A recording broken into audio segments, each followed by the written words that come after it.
Shalom. Renungan kebenaran firman Tuhan hari ini terambil di dalam Injil Matius pasal 5 ayat 17 sampai ayat yang ke-20. Judul renungan hari ini, karakter Tuhan tercermin melalui perintahnya.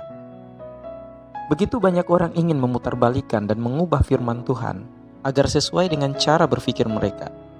Berkali-kali Tuhan memperingatkan kita bahwa Dia tidak mengubah apa yang benar hanya karena ciptaannya lebih menyukai kebohongan. Dalam bacaan kita hari ini, Tuhan sekali lagi memerintahkan kita untuk hidup dengan standar yang lebih tinggi. Yesus baru saja selesai memberi kita ucapan bahagia yang menguraikan langkah-langkah yang harus dilakukan para pengikutnya dalam membangun kedewasaan iman mereka.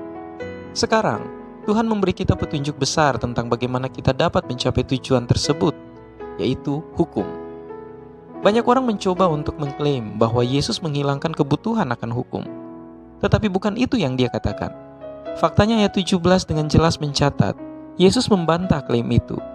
Dia berkata, "Jangan mengira bahwa aku datang untuk meniadakan hukum Taurat atau kitab para nabi. Aku datang bukan untuk meniadakannya, melainkan untuk menggenapinya." Karena hukum-hukum itu telah terpenuhi, bukan berarti hukum-hukum itu tidak lagi membimbing kita atau menetapkan batas-batas cara kita harus hidup. David Gusyik menulis dengan indah ketika dia menyatakan, hukum Taurat mendekatkan kita kepada Yesus untuk dibenarkan. Karena itu menunjukkan kepada kita ketidakmampuan kita untuk menyenangkan Allah di dalam diri kita sendiri.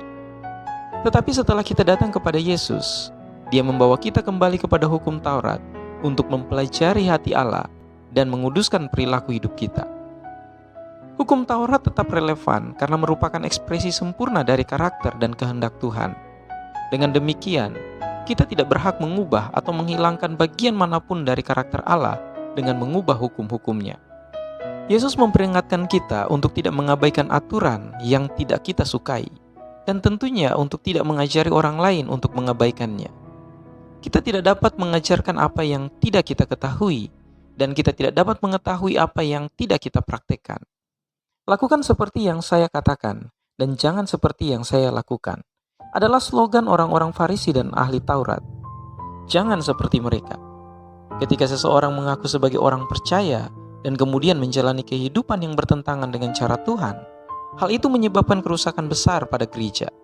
Oleh karena itu, pertama-tama kita harus melatih diri, kemudian mengajar melalui cara hidup kita. Yesus telah menggenapi hukum Taurat karena hanya Dia yang dapat melakukannya. Melalui pertolongannya, kita dapat belajar berjalan seperti yang diajarkannya.